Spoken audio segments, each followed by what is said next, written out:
I was in my house. I saw policemen with shield and helmet and guns. They came to pick me up at night and they put me in one van with armed men and I just started saying my last prayer. They first locked me in a place that had no ceiling, no roof. Every time I slept in that cell without the roof or ceiling, I slept with my legs up. In a very small room, were like 70 people. And that was even because I paid. So I was locked underground. I think a few days later, I found out that the police were denying that they knew me or they carried me. They held on to my phone because I was self-employed.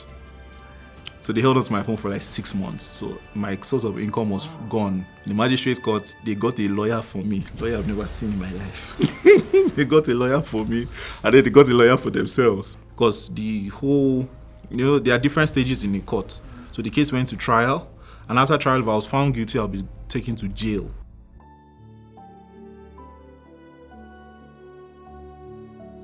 How do you feel about Nigeria?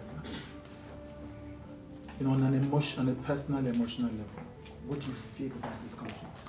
What I feel about this country is mixed. I have mixed feelings. Sometimes I'm happy, sometimes, most of the time, I'm disappointed or sad about what is currently going on. We're always asking the question, where are we headed? The way things are going, where are we headed? So that's, I would like to be honest, very few times have a good feeling because I know young people are becoming more aware, we're becoming more conscious. And why is that a good feeling? It's a good feeling because a popular saying goes, the youth is the strength of a nation. And in Nigeria, where the youth make up 90% of the population, it shows that if the youth get active, if the youth get engaged, then we can start to see a change that we need to see. So that's the only thing that gives me joy at the moment. So unlike other people for whom End SARS broke their hearts and made them leave Nigeria, doing a series called Japa, where they left was after End SARS, they couldn't live in Nigeria, some people even moved to Cotonou. So for you were one of the people that it energized rather than broke your spirit? Yes, End SARS energized me. Maybe I have an outlier story to it, but to a very weird extent, weird because that's what people call it. For me, I'm totally fine with it. But to a weird extent, I really love this country. And I believe that we can get better. Things can get better. So, since 2016, I started to hold or launch personal projects. 2016, I was serving, doing my NYSC, and I had coppers around me, very talented coppers, good actors, good directors, good producers, good singers. But their talent was wasting away in Ikom, Cross River, where I served. And so I decided to, put my hands into my alawi, set up a system. We started shooting skits. So I'll rent cameras from a place in Ikom. We would go to our rooms, our lodge, Copper's Lodge, shoot skits, and a couple of them went viral, right? And before I even go to the next thing I did, one of the things that actually keeps me going is the testimonials, because when we did that, I was serving. I just finished university, and we got testimonials. One of our beneficiaries went on to act with Kemi Adetiba. She was in King of Boys. Like, she told me via a text that the skit we were doing was what helped her start to act movies that fast, because I was acting during youth service. These are the things I did. And they were so impressed. And she got roles, right? Another person also went on to act in movies. On Sunday, right? Not this Sunday, like 2 Sundays ago, I got a DM on my Twitter. And someone was like, hi, Eromz, you don't know me, but when you were shooting skits in Ikom, I was working in that place. So he was an indigene, a very young guy. I was working in that place and it really inspired me. I got it 2 Sundays ago on my Twitter DM. Right, then 2017, we went on to, it was my birthday. So I and a couple of friends just said, okay, you know what, things are hard for Nigeria. We are not exactly middle class because we are still struggling, but there are things that we can do. Because where we are now is where people hope to be. So it means we can do something. So we decided to go buy snacks and drinks on the road and share, right? So we will buy the snacks and drinks off the hawkers, buy as many as we can. So they were just bringing gala and bringing drinks, and we're buying them. We ensure that they made profits of like 2 days without having to go under the sun or under the rain. And then they would share these things to people who were passing, people in the bus, people in the cars, And that grew to something that we're still doing now. I just come across you under the bridge, brother. God bless you. God bless you. God bless you. I love you for taking care of the poor. Thank you very much. We've had medical interventions where we carry doctors and medical personnel to underserved communities, to attend to elderly people, to attend to infants.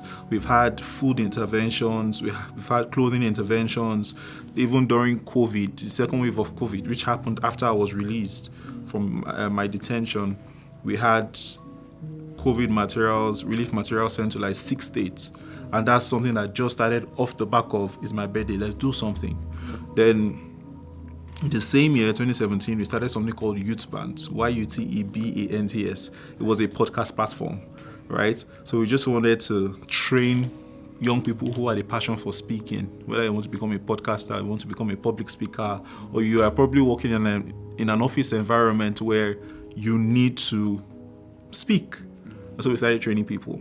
And we got awesome testimonials. There was a guy he was really fun, but his speech wasn't so clear. We were able to help him clear it. And now he's always the one speaking at corporate events and interventions. There's another person who was one of our beneficiaries. She went on to work with BBC UK. She traveled to the UK to work with the BBC UK to do audio jobs for them. So I can go on and on. Projects I've done.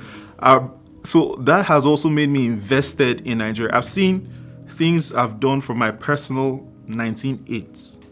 Half of it actually, so it was like 8,000.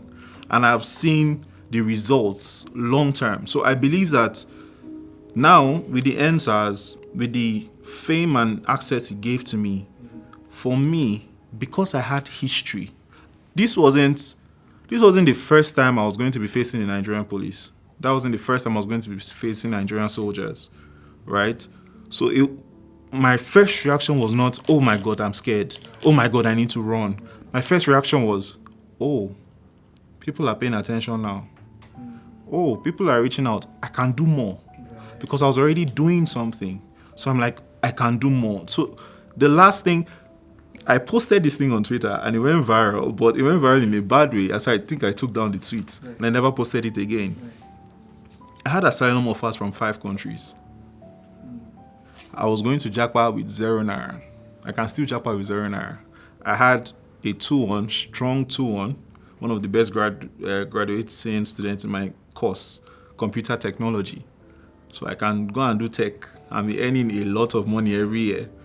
So the opportunities are there if I want to leave and get a better life. But like I said, in a weird way, like people say, I'm really passionate about Nigeria. I'm passionate about seeing things happen. I'm passionate about my country prospering. And I'm passionate about my country getting out of the hands of, or being taken out of the hands of men who would rather kill youths at the toll gates than do their job. So you hinted, I do want to ask about you said that's not your first experience, but I want to ask you about this experience for those who maybe have been living under a rock and didn't know what exactly happened here. Okay. During the End SARS protest, I didn't join at the beginning, actually. I joined a few days after. For context's sake, I joined the day a Nigerian artist had said he was going to bring boys that they should walk down like a demonstration, and I think it was like a Thursday. That was the day I joined. So I didn't join with everybody like at the beginning. But when I joined, I saw that this was something real. And I remember telling 2 people that I met that day, we still keep in touch till now. I remember telling them, what I sense from this protest, it's going to be something like never before, like something we have never seen in Nigeria. That's why I stayed. And I started sleeping on the protest ground. And one way or the other, I say one way or the other because I'm trying to be humble, but I've observed something about myself. I always want to take a leadership space if I see a vacuum. Just like how, youth service, there was no need for a copper to put money hand into his alawi and start doing that. But that was a leadership gap that I observed. I'm like, okay, let me fill this gap. So that happened during the protest. And so anyone who came to Alausa probably saw my face. And from there, Alausa, it went to other places. So there were also times, even during the protest, that we had to face the security agents. Then fast forward to the day thugs attacked us. There was that day that it went viral that thugs came to disrupt the protest. I was holding a megaphone and I was walking on the express. I had passed their boss, only me. And I was saying EndSARs.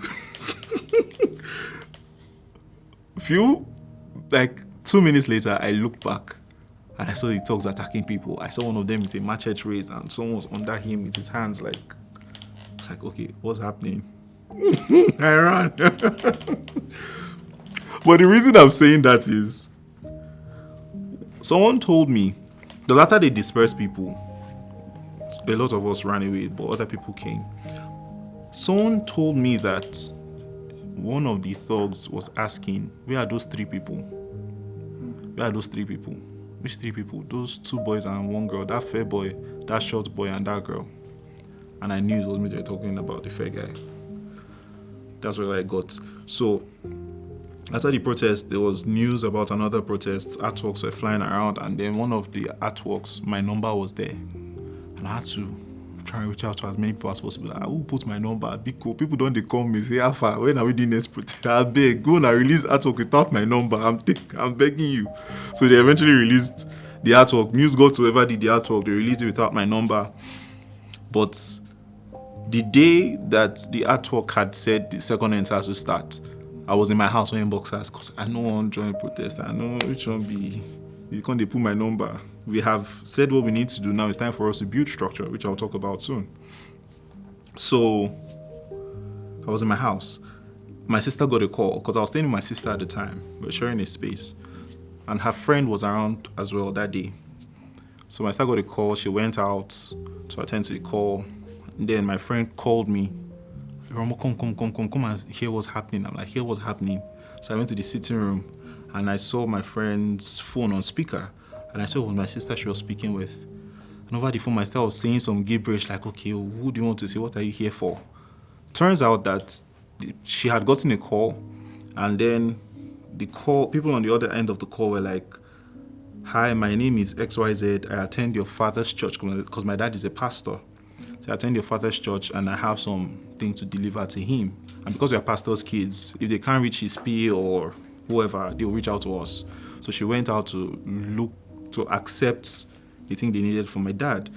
And when she saw them, said, I don't recognize your faces, but what do you have for my dad? Then they were like, okay, we are not here for your dad, we are here for your brother. Your brother took money from us to do business. He scammed us and he did not do the business. My sister said, first of all, I know my brother. He would never take money. He will never steal money, take money that is not his own and divert it. So what are you here for? He said, no, I'm serious. It's your brother. He said, see, I know my brother. If you wake me up when I'm sleeping and ask me certain things, I will tell you. Because we're living together. We're very close. We are still very close. Then eventually they said, okay, it's because of End SARS. We are here to ask him questions. We just want to take him in for questioning. Then he said she observed that there were trucks moving. So they said she should enter their Hilux. She's like, no, the house is just there. Let's cross over and go into the house. So she crossed over. And while this was happening, her phone was on speaker. So I had quickly gone on Twitter. I had I had less than 1,000 followers at the time. So I was tweeting, guys, police are in front of my house. Please help me. I didn't know if it would go viral, but I was trying to make calls, Then they entered the house. They came upstairs. They were like, oh, please, we just want to question him. I was hiding in the room. I locked the door. Please, we just want to question him. Then their tone changed. Is it because we are begging you? See, your brother is tweeting. We can see it. He's tweeting that we are here to abduct him. That's not true.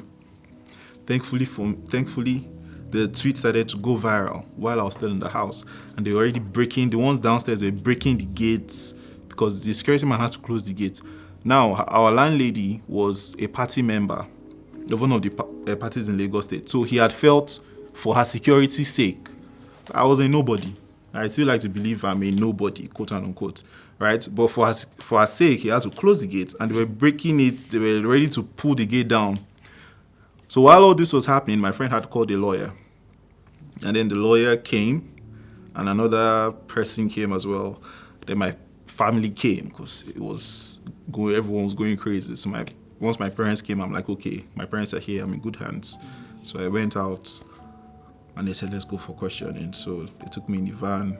I saw like at least 5 vans in front of the house. I saw policemen with shield and helmet and guns.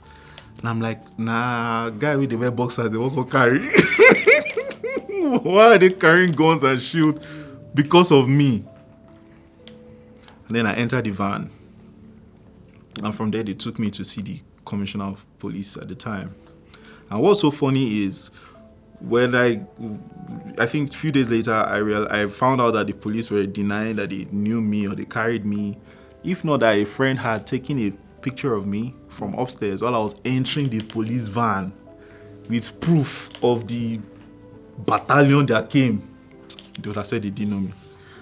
The plan was, I'll just enter the system and disappear. They first locked me in a place that had no ceiling, no roof. Locked me for like 7 days first. Let me warm up. And so when it's sunny, straight on my skin. When the dew is falling, when the rain is falling, I was just there. I had sunburn for like a year. I couldn't, if I enter the sun immediately, I'm just going to go dark. Like you just see skin burns immediately. They did that. Then they also, when news was beginning to spread, right, and people were almost beginning to make agitations, they started moving me. So the first time they moved me, I remember they came to pick me up from the cell at night. I just knew they were not releasing me. So they came to pick me up at night, and they put me in one van with armed men, and I just started saying my last prayer. God, if there's anything I've done that you're not pleased with, please forgive me. Let me rest in peace. Because we were passing bush. I didn't know that there was bush in Lagos. We were passing bush. And it was night. And of course, police van, nobody's going to ask any question. Eventually, they took me to another cell, and they were just tossing me around before they eventually took me to Abuja. And then I was locked underground in Abuja. And when they took me to Abuja, they were denying, right? So I was locked underground, and then a lot of mind games, take me upstairs with AC for questioning, give me rice, then lock me downstairs underground, like after 1 hour of questioning. So all of that was going on, and then people were beginning to clamor seriously that, okay, this guy, nothing must happen to him because he believes in Nigeria. And then they started to release pictures and clips of me doing my interventions, from the Coppershon Diaries, the thing I was doing as a copper, to the Belleful Nigeria, which was the birthday charity outreach I started. And we've been doing great stuff. At that time, we had gone to North, or gone to South, Southeast. Okay, we hadn't gone to South at the time, but Southeast, North Central, we had done a lot of stuff without grants. So it was more like personal funds of family members and friends, and we're doing good stuff. So people were already releasing pictures and saying nothing must happen to this guy. And then from school, friends I knew in school who knew my passion for people started to call their friends, call their family, call their uncle, their dads. And fast forward, I was eventually released on a Sunday. Because as I was released, I was taken to the airport streets and brought back to Lagos. I was even thinking I was going home. People in my cell were jubilating, but they don't release anybody on Sunday, but we believe you are going home. Right? And by this time, you have spent how long? I spent about 13 days. And they came speaking from the underground cell. So I was taken from the underground. I even thought they were carrying me for questioning, because they really don't release anybody on Sunday. They just say, carry your things. So I just carried some things. Going for question, I'm coming back. And they took me to the airport from there. But there was already the work. People were already speaking up for free Eromz and free Eromz, and all these things that you guys are doing is wrong. There was the physical work, and then spirituality took its place. So that's what happened, that I was released on a Sunday. I was secretly taken to court so that, the police, they like to remand you if they have you illegally. If they have you illegally, they would then take you to court secretly. The court would then grant them, there's a word they call it, so they can hold you for 30 days more. So that's what they wanted. They wanted to still hold on to me. So they had gone to the courts. We thought they were taking me to another cell. So that's what they had told my family members. Because as they landed in Lagos, it was on a Sunday, so they couldn't go to court. And then there was a tweet that went viral. A guy recorded me coming down from the plane. He was on the plane. I didn't even know him. He came to say, "Oh, hi, how you doing?" Eromz. And I'm a very social person. So I just say, "Hi, how you doing?" I just figured he might know me from. So when I was coming down, he was recording me coming down. And then we stayed in the airport for like an hour. They were doing their whole police stuff. And then before they took me to the cell. So another video that went viral, there was someone who was recording me coming out of the airport into the vehicle. See Eromz. You guys, it's back in Lagos. They've brought it from Abuja. Please, everybody must be aware. So on Monday, my family members were already at the police station. So that's why they told them we are taking him to another cell. But they then took me to magistrate court to try and get me to be, held on to for an extra 30 days. In the magistrate court, they got a lawyer for me. Lawyer I've never seen in my life. They got a lawyer for me, and then they got a lawyer for themselves. And the lawyer that they got for themselves was saying, this guy, we took him from the protest ground. He was shouting with placard. Nigeria. Yes, the lawyer they got for themselves was saying, they took me from the protest ground with placard. I was shouting, destroy Nigeria. I see me where they wear boxers. Not carrying me. So, the lawyer they got for me did not say anything. He took their side. This all systematic work. But what was so good was the magistrates asked for, there's that time where they take a recess. I think that's what they call it. Then they go in, make their decisions, come out and give the judgment. So she had asked for a recess. When she came out, news had gotten around that Eromz is in magistrate court. So people were there. TV stations, cameras, people had trooped in, caught that probably only 5 people were witnesses for other cases. The whole courtroom became filled up. Then the magistrate goes, "Oh, I feel threatened by these cameras, so I cannot give a judgment." The camera is not a gun. If you have gone in, you have probable evidence and all these things. Give your judgment unless you had another thing in mind. So she said she was threatened. Court adjourned till tomorrow. It was a Tuesday, as everybody left. Tuesday came, time for us to go to court. They had blocked the whole road that nobody should pass. So because there was sudden crowd. And of course, they drove me in. They took me to another magistrate, right? You can trust Nigerian youths. Barricade doesn't hold us back when we are ready. So they broke through the barricade. They entered the court's premises. The court session took another 7 days, thereabout, before I was then granted bail. But I was in court for 1 year. Always visiting courts against the federal government, put me in court. I had a case against the federal government before eventually I had a case against Lagos State. This wasn't me suing them. This was them, trying as much as possible, and then they seized my passport. I love Nigeria too much. I know they travel anywhere. Hold the passport. They held on to my phone because I was self-employed. So they held on to my phone for like 6 months. So my source of income was gone.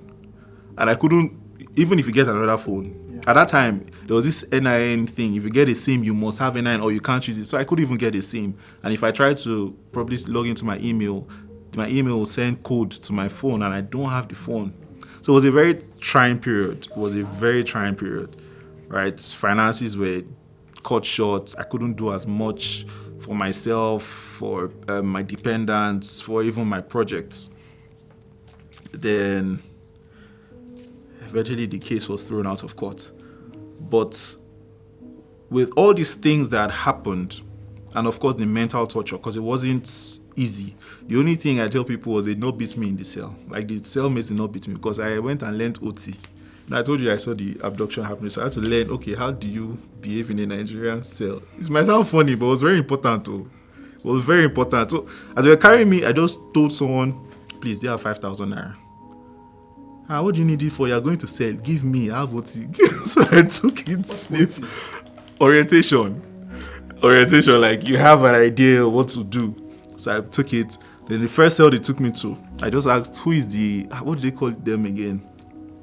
Who is the chairman? But there's a word they call it. Like Capone. So that's usually the person who has stayed the longest in the cell. So he has power. So I just said, who is the Capone?